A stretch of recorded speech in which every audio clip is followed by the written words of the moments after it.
I'm in the Brooklyn home, very graciously invited here by Dov Hikind, who is a former legislator here in New York State, a Democrat, but as an elected official, you just retired, you're not too happy with your fellow Democrats today. I'm extremely disappointed with the Democratic Party. I'm disappointed with what's happening in the Democratic Party. The Democratic Party of 2019 is not the Democratic Party that my parents were so proud of as Democrats. Why did we all register as Democrats? Because the Democratic Party spoke to us. The Democratic Party was a moderate party that represented the views of America, of the Jewish community, but that Democratic Party has gone off the cliff. Literally gone off the cliff on so many different things. I mean, you have all these people running for president of the United States. I don't know, I've lost track of the number of people. All of them are catering to a liberal progressive agenda, an agenda that finds it difficult to condemn anti-Semitism, an agenda that finds it difficult to condemn BDS, the BDS movement, which is, again, it's not about criticizing Israel. Everyone has a right to be critical of Israel. By the way, Jews are very critical of Israel, right? That's fine. But when you pick one single country in the world to direct your boycott, divestment, and sanctions, 190 plus countries in this world, so many of them that violate civil rights and human rights of their citizens. I mean, just in China, you had 1 million Muslims being held in concentration camps by the Chinese government. Everybody knows about that. There's no BDS movement for China. There's no BDS movement against Russia or any country in Asia or any country in Africa or any country in the Americas. No BDS movement. One single country. The home of the Jewish people, you have a BDS movement. It is nothing, it's not about being anti-Israel. It's about anti-Semitism. And you have all these people running for the presidency on the Democratic side who are being so politically correct, following an agenda that finds it difficult to condemn anti-Semitism. I mean, the United States Congress, Nancy Pelosi, they were going to do a resolution to condemn Omar, who indulged in the kind of vile anti-Semitism, in the tradition of Goebbels, in the tradition of the worst anti-Semites in history. The Jews are responsible for everything. We're responsible for everything. We're so few in this world, but we are responsible for everything. We control everything. And they couldn't do it. They couldn't do a resolution against anti-Semitism because members of the Democratic Party, of this progressive wing of the Democratic Party, wouldn't permit it. What a sad chapter for the Democratic Party. And that's one of the reasons why I will be advocating that people take a vacation. Many people, they're Democrats, and they find it very hard to disconnect from the Democratic Party, even if they're upset with the Democratic Party. But now it is a must. We need to send a message that the Democratic Party of 2019, the Democratic Party of 2020, is not our Democratic Party. I'm not asking people to become Republicans. I can understand you want to be loyal to the Democratic Party. Take a vacation from the Democratic Party.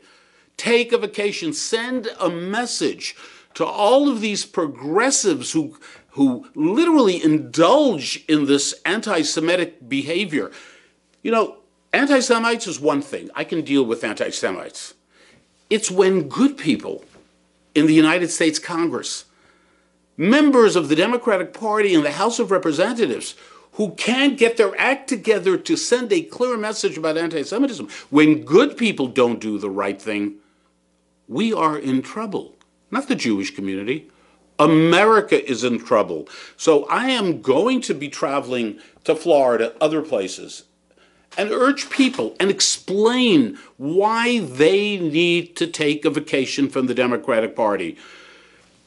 In addition, look, as far as the President of the United States is concerned, President Trump, look, I don't like everything he does and everything he says. I don't like everything my wife says and does. But the fact is that on so many different levels, he has been amazingly successful. It's insane how successful he has been. It is insane that so many of the promises that he made, candidates make promises. Candidates promise all kinds of things. And most of the times, they know they're not going to fulfill those promises. You have Donald Trump, the President of the United States, who made all these commitments, and actually, one by one, is fulfilling those commitments. And from a Jewish perspective, the relationship between the United States and Israel, let's remember, Israel is a democracy, the only democracy in the Middle East. Everyone, whatever your background is, whatever your religion, whatever your, you can be gay, you can be transgender, you can be whatever you want in Israel. You are respected. In many countries in the Middle East, they hang you, if they catch you and find out that you're gay. So you have this democracy and this great relationship between the United States and Israel. Again, we don't have to agree on everything, but it is a democracy. And the Democratic Party, clearly, let's not fool ourselves, the Democratic Party has moved away from this relationship with Israel, and it's not because a majority of Democrats feel this way that we should do this. It is because you have this radical fringe group, they're called progressives. I mean, that's a nice name. They're very progressive. They're so progressive that they can find it in their heart to condemn anti-Semitism. That's how progressive they are. What a wonderful thought. I want to circle back to that. I'm presuming that Congresswoman Omar's comments about dual loyalties of fellow members of Congress who happen to be Jewish was a tipping point for you. There's no question about that. Look, she has a history. She didn't wake up one morning and become an anti-Semite, okay? She wants to criticize Israeli policies? God bless you. Do that. But when you indulge in in anti-Semitism, when you indulge in hate, when you say the kind of things that she said, and by the way, it wasn't the first, and it wasn't the second, and it wasn't the third, and I guarantee you it will not be the last time that she indulges in this kind of hate. But Omar is only one person within the Democratic Party. Let us remember that many other Democrats, I hate to say this, the Black Caucus came to her defense. They didn't want a resolution just on anti-Semitism. Just imagine if things had been reversed, if they needed a resolution to condemn racism against blacks. Or Muslims. Or a particular group, because there was things happening in America, it would have happened, right? But here again, when it comes to vile, malicious, vicious anti-Semitism, they couldn't get their act together. Nancy Pelosi, the speaker, the most powerful person next to the President of the United States, couldn't get a resolution passed in the Congress to condemn anti-Semitism in particular. That is a sad chapter and a sad commentary on the Democratic Party, and that is exactly why I say to fellow Democrats, I understand you love the Democratic Party.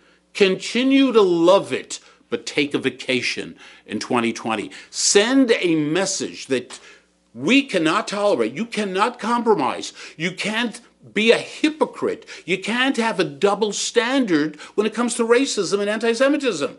You can't say, well, give an excuse, I mean, one of the things that just happened, which is just pathetic, is you had Ocasio-Cortez explain that this member of Congress, she got elected to the Congress of the United States.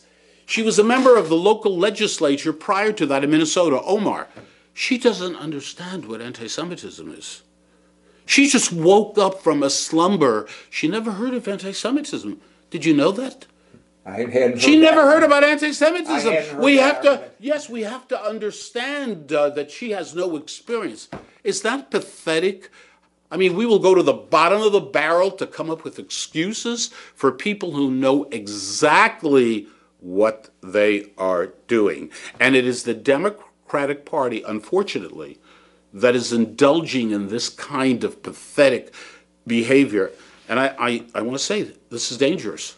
This is not about a different point of view. This is dangerous for the United States of America when we compromise with racism and anti-Semitism and we don't do the right thing.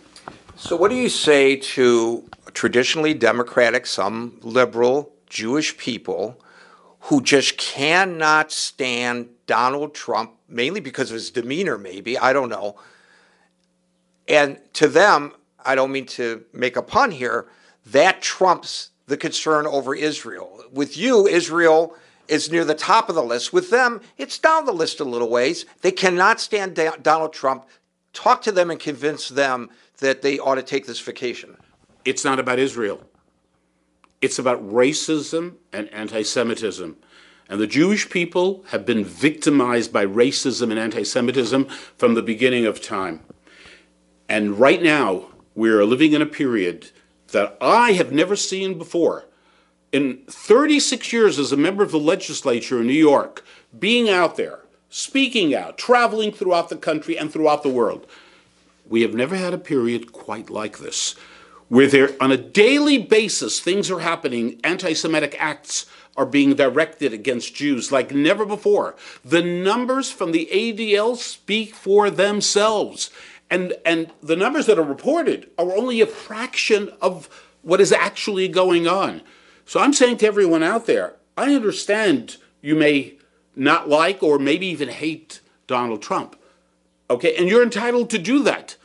But I'm saying there's a bigger picture here that I'm basically warning people we've got a serious problem that if we don't address, God only knows where this can lead to. We are in a very serious predicament. It's not about Israel. You know, you want to criticize Israel, I don't have a problem. You disagree with the policies of Prime Minister Netanyahu, that is fine. But anti-Semitism, racism, condoning it on any level, when have we ever had a situation like this? That members of the United States Congress indulging in vile anti-Semitism and getting away with it, being applauded, getting the support of other members of Congress. We need to send a message that that is not to be tolerated. And stay a Democrat. Don't change your registration. I know you won't do that. I refuse to do that. But take a vacation. Vote for the Republicans in 2020. That is the kind of message the Democratic Party will understand. They don't believe it's going to happen. They take you for granted. They think, you don't have to worry, the Jews are for the Democrats. You can stick them, you can knock them over the head, you can call them all kinds of names. The Democrats are going to stick with the Democratic Party. Don't let that happen. That is dangerous. I want to thank the unambiguous Dov Hikind for allowing me into his beautiful home. And folks, if you like this, please subscribe, hit the little alarm button so you'll be notified of further such interviews. And have a great day, everybody, and peace out.